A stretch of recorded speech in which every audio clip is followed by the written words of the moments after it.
purpose of Freethought Forum is to be vigilant to the encroachment of religion into government and to educate the general public as to what a freethinker is. My thoughts give me power. No scholar can map them. No hunter can trap them. No person. Good evening. This is Freethought Forum. I'm your host for this evening's segment, Howard Thompson. I'm editor of the Texas Atheist newsletter. We have as guest today Chris Bird, who has written a book about concealed handguns that we'll talk to in a few minutes. Wanted you to know that the phone number and contact information on the board, which you'll get on the camera wide shot, the phone number will put you into contact with three local Freethought groups. The Freethinkers Association of Central Texas, which is in San Antonio, a Freethinkers group at San Antonio College, and the Texas Hill Country Freethinkers. And then the email address, gofreemind@aol.com, is my email address, and that would put you into contact with me.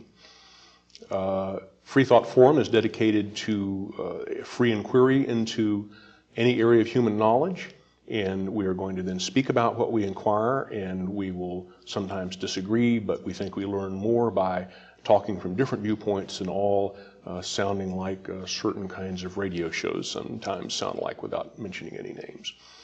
Like I said, our guest today is Chris Bird. Chris has a book called The Concealed Handgun Manual, and from this title you can probably deduce that Chris is in favor of handguns and concealed handguns, and he will talk with us about that. But I did want to tell you a little bit about Chris. Let's see, Chris has been a journalist. He's been a handgun shooter for, I think it said 40 years. He's been in the Royal Canadian Mounted Police, and I will ask him about Sergeant Preston later. Actually, no, that's the Royal Military Police. Oh, the Royal Military. Not in sorry. the British Army. Oh, the Royal Military Police, okay. So I can't ask you about Sergeant Preston of the Yukon. He was a crime and investigative reporter in Vancouver. He's a member of the National Rifle Association, and if I read everything right, I believe he is currently a police reporter for the San Antonio Express News. No, used to be. Or used to be Yes. a reporter for the San Antonio Express News. So I guess in this area of concealed handguns, as someone who's been dedicated enough to write a book and get it published and go around and talk about it, what is the one thing that you'd want to tell everyone about concealed handguns that you'd most want them to remember if they forgot everything else? Ooh, that's a hard one. I think if you're going to carry a concealed handgun, you have to know as much about it as possible. You have to practice with it. You have to be as familiar with the gun as you are with your car when you're driving it. Okay, so basically we have to be wise and knowledgeable tool users as humans are about any other tool we have. Is that maybe Yes. a reasonable paraphrase? Yeah. Obviously, handguns and concealed handguns have been controversial in the United States, especially recently. Handguns are associated with, by some people, with crime rates and the accessibility of guns. What would you say would be your basic argument of why handgun ownership in general, and then concealed handguns in particular, which I understand is we can have in Texas, that's legal. Why should that be legal? Because according to some studies by a criminology professor called Gary Kleck out of the University of Florida, there are about 2.5 million cases a year where ordinary citizens like you and me defend themselves from criminal attack or confrontation with a gun, and in 3/4 of those cases not a shot is fired. Unfortunately, to some extent, very, very few of these get reported. If somebody gets shot and killed, obviously there is a news story about it. But most of these things, and I've talked to, well, my wife was one, for example. She was in Breckenridge Park when she was about 17, and she was in a traffic jam. Somebody came out of nowhere, got into the passenger seat of her car, and she pulled out a gun, and she said, and he got out. without saying anything. But she says to this day, I don't know whether he intended to rape me, chat me up, or what. Yeah. I've also talked to a woman from New Mexico who twice has been accosted in highway rest stops. On one time, the person followed her into the women's restroom and was trying to force his way into her cubicle as she luckily came out with a gun. Yeah. So none of these incidents get reported to the police because the problem is solved. Very often the person doesn't know whether they're legal to be using a gun under the circumstances. And so none of these statistics appear anywhere. But handguns used responsibly save a lot of lives. Okay, well, I have heard, at least incidentally, of the study by the Florida professor that you mentioned, and you did mention that these statistics are not reported, and as someone who has a statistical background and has been an analyst, that the first question I would ask is, okay, how did this professor come up with this data? Because if we're talking about, I think you mentioned 2.5 million incidences a year where handguns are used in self-defense, 3/4 of them without a shot fired, which would mean in 1/4 of them a shot was fired, which is 600,000 a year from his estimate. And when the shot is fired, it doesn't necessarily mean that the other person is hit. Correct. It may be a warning shot. Correct. It may be a miss. In fact, when I talked to him, he said that it was probably a pretty low percentage, like in the between 1 and 10, where a hit is actually made. But he did this by sampling, taking a sample, as I guess most statisticians do, and asking a particular set of questions. And these were the results that he got.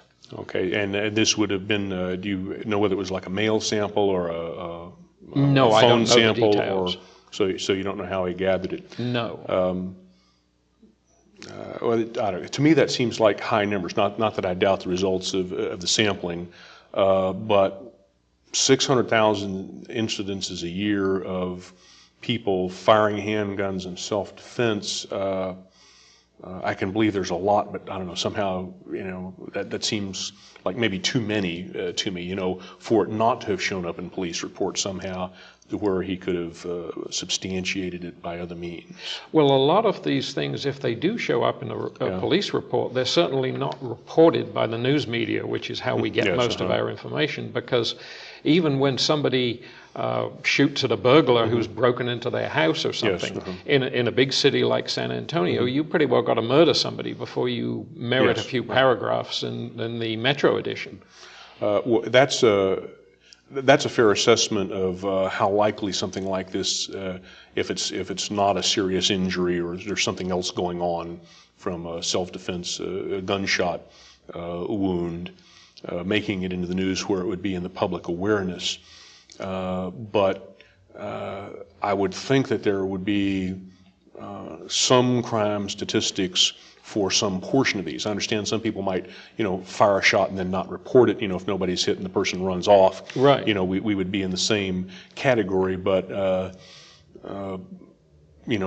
you would think maybe there might be reports, somebody would call the police and say, I heard shots fired down the street or something like that, and we would have those kinds of statistics that might be available. Well, having been a police reporter here in San Antonio for the Express News, I know that in a lot of cases shots are fired all over the city at night, and police sometimes respond to shots fired just on the shots fired, but in most cases they don't know where they came from or who did the shooting, unless somebody is hit, and then obviously they've got a crime to follow up on. And so in those instances where there's not a crime to follow up on, they would have no idea whether someone was just firing off their gun because they wanted to hear the sound of it in their backyard, or shooting at somebody else aggressively trying to commit a crime, or defending themselves, I guess. Right. Well, one thing that tends to happen, particularly on New Year's Day and the 4th of July, is that a lot of people shoot their guns off in the air. And I've covered one young boy who was hit in the head by a bullet coming back down and suffered a lot of brain damage. So that's irresponsible use of handguns. Why should someone carry a concealed handgun, and who would you recommend considering carrying a concealed handgun?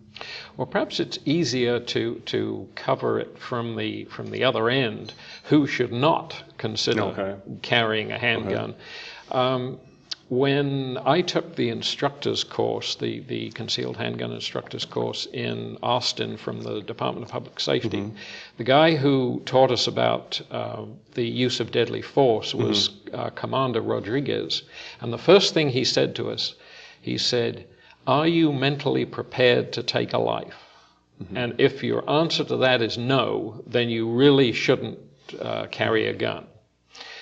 The other sort of person that shouldn't carry a gun, my wife and I had some electrical work done some time ago by an electrician, and I happened to meet him a year or two later, and we got talking about this sort of thing, and he said, "Well, I went through the course, I got my license, and then I discovered that I had a chronic case of road rage, and I got rid of my guns, and I'm not going to keep my license current."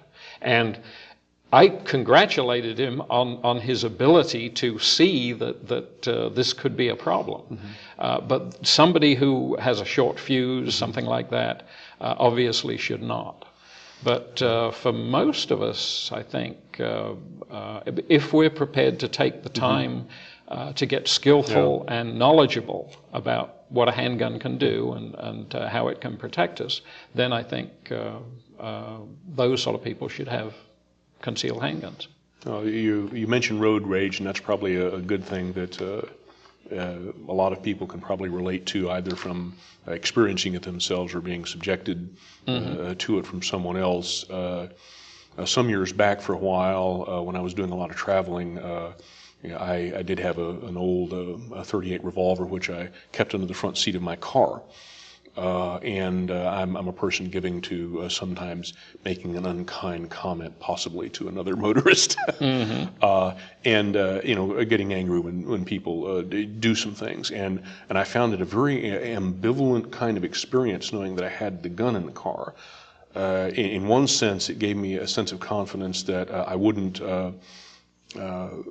be as vulnerable if somebody really lost it, with me. But I found that during the time period when I had the gun under the front seat, that I was much more cautious about how angry I let myself get. That's exactly my experience. Because I knew it was there, and I eventually decided that it was that I was so unsure about this, even though I could see one positive, side effect of this, that I just would not, as a normal course of events, have the handgun under the front seat. Yeah, I found that when I was carrying a gun in the car, that I'd be far less likely to hoot at somebody or flip them the finger or anything like that, because I had the means to make this into a deadly incident, and I didn't want to do that. One of the things that you learn in the Texas Concealed Handgun course is the last thing you want to do, short of getting seriously injured or killed, is to shoot somebody. It's a lot of hassle. Well, it did make me think, because I was doing this when I was in my late 30s and early 40s, that as a younger man, that cautionary response that I had the gun under the seat might have been a less dominant kind of a reaction, knowing how the testosterone and hormones of young males differ from those of men who hit 40.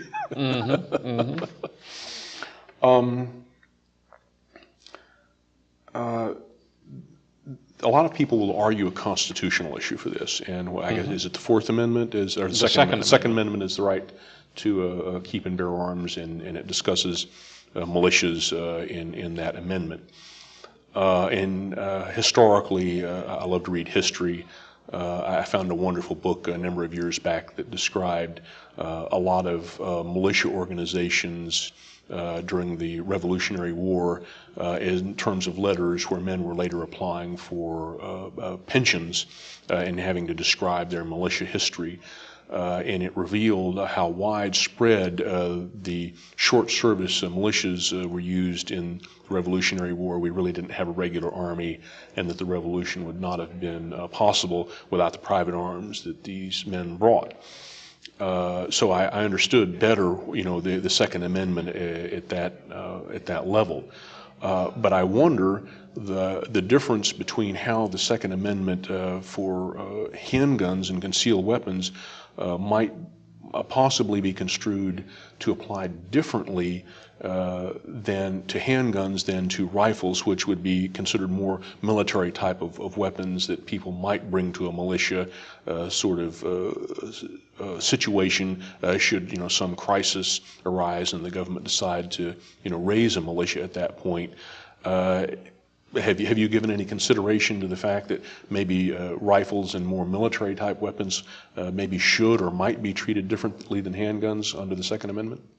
I don't think so. I think you will find that most military organizations, be they Air Force or Army or even Navy, will have a lot of people who have handguns as basically defense weapons. They're not so much attack weapons, but they're certainly, when I was in the British Army, I had a revolver, and I think the 45 automatic that was the standard issue for the American Army for years and years and years, and has only comparatively recently been replaced, is one of the favorites of handgun shooters. And I think you can certainly say that it's a military weapon. Well, obviously the military does have handguns as weapons, but I think wouldn't it also be fair to say that handguns are issued to soldiers who are not officers for special kinds of duties, usually like military police or something of that nature, which are auxiliary and support, and that in a combat situation for combat arms, my understanding is in the United States Army, only officers are issued the pistols. The fighting men who are going to do the bulk of the work don't have pistols, they have their rifles. Yes, I think that's probably true, but certainly the handgun is a military weapon. When I was in the British Army, I shot in competition with other soldiers, and I think you could call it a military weapon. And certainly the Second Amendment, I think, was designed mainly to prevent the sort of thing that the colonists. I was born and raised in England, as you can probably tell from the accent. So I know that there was, shall we say, no representation from the American colonies, and this is what started it all. Yes. But without weapons in the hands of, as you rightly pointed out, without weapons in the hands of the everyday farmer or merchant or whatever, I don't think the revolution would have been as successful.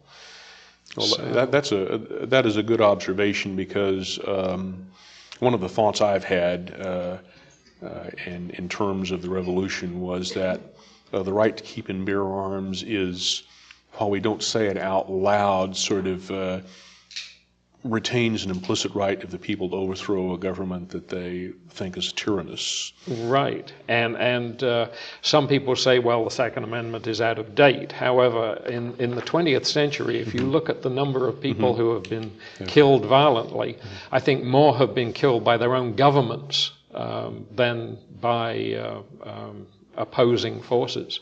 I mean, look at the things that Stalin did in Russia, or Hitler did, and more recently people like Idi Amin in Uganda, and a lot of the South American widows and parents who are looking for disappeared ones. I'm not sure that would happen in the United States. But what does worry me is that the places that I've lived, England, Canada, Australia, there seems to be a systematic disarming of the population, and I think that's bad.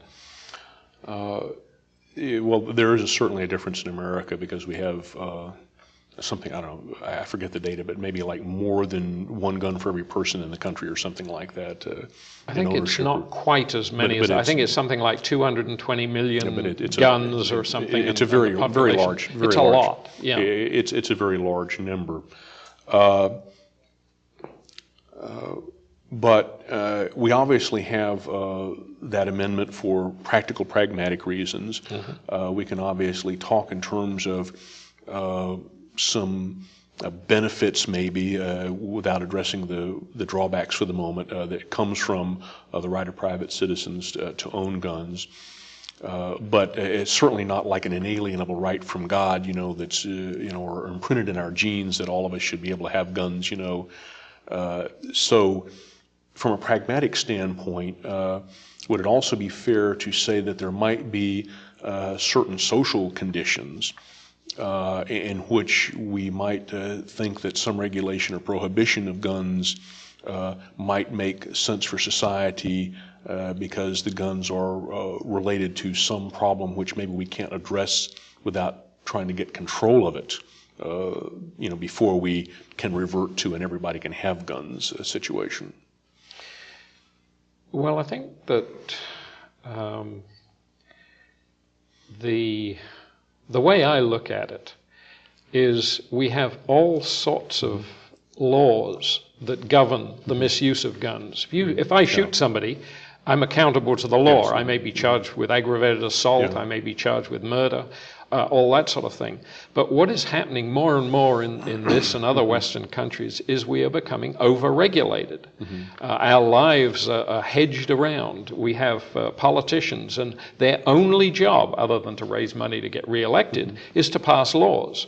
And every time something goes wrong, whether this is a trend or whether it's an individual incident, like perhaps the Killeen massacre, for example, you will get polarization on both sides, and what usually results is more restrictions on the individual.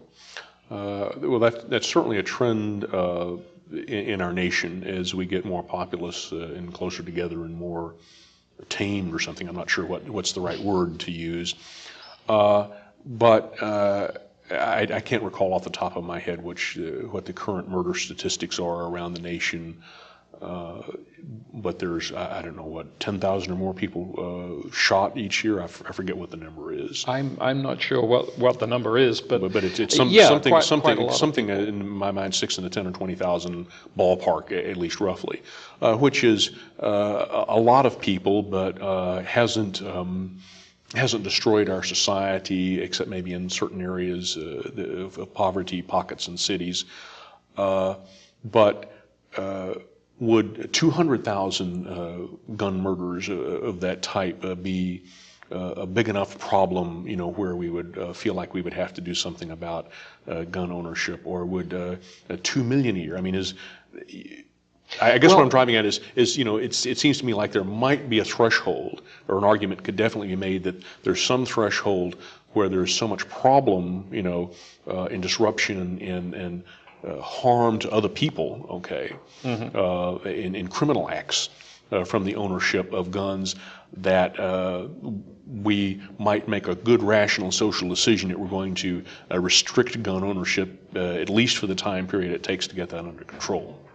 Yeah, but I think the thing here is that so far I'm not convinced that anybody has proved that there is a link between gun control and a lessening of violent crime. I think, in fact, it may work the other way. When people are allowed to, all the states, as far as I know, and most of the countries covered by English common law, give a right to self-defense. If you fear that your life is in danger or that you're in danger of being seriously injured, you have a right to use deadly force to protect yourself against that. And if you take away all those guns from the law-abiding people, the only people who are going to have guns are the criminals. And so far, I mean, I don't know what's going to happen to those 2.5 million instances a year, but I know that some of the people that I've talked to would probably be dead.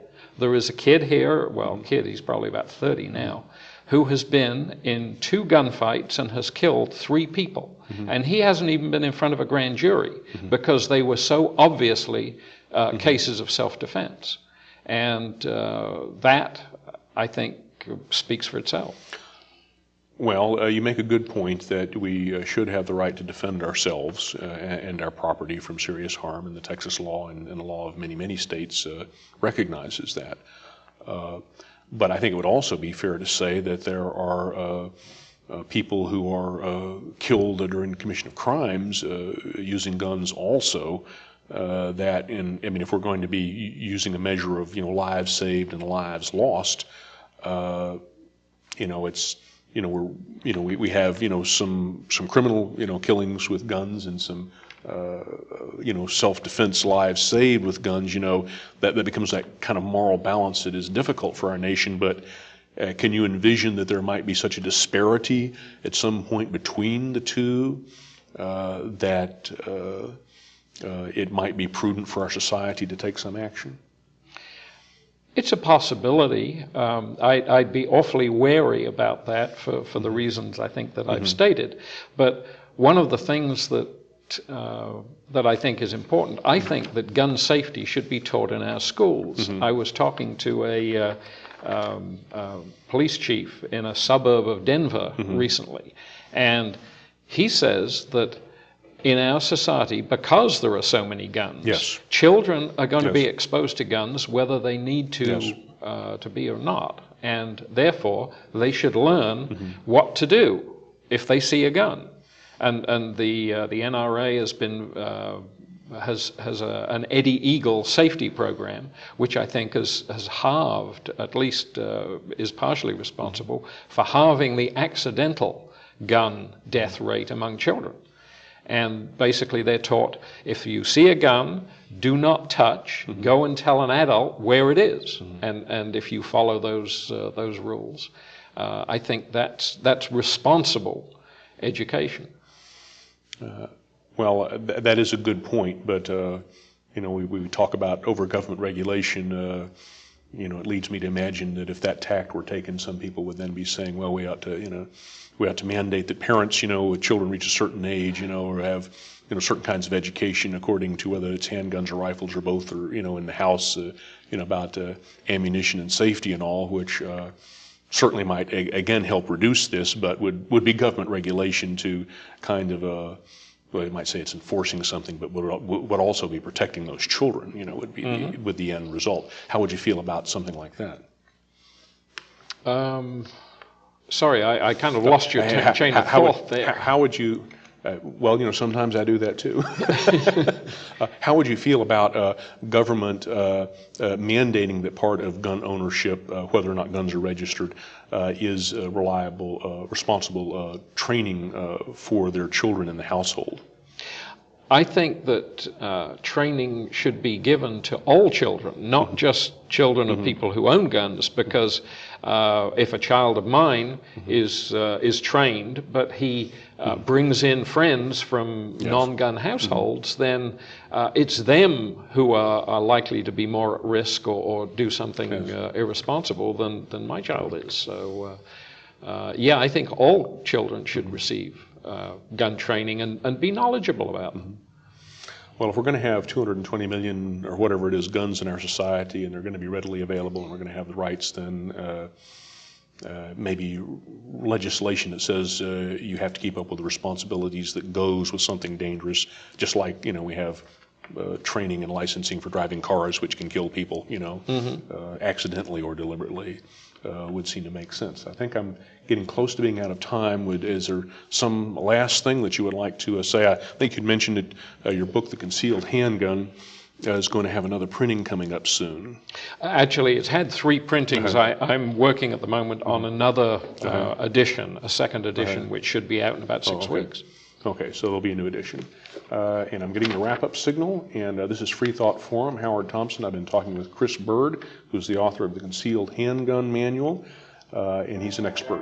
See you next time. I think as I please, and this gives me pleasure. My conscience decrees, this right I must treasure. My thoughts will not cater To duke or dictator, no person can deny. Die Gedanken sind frei, no person can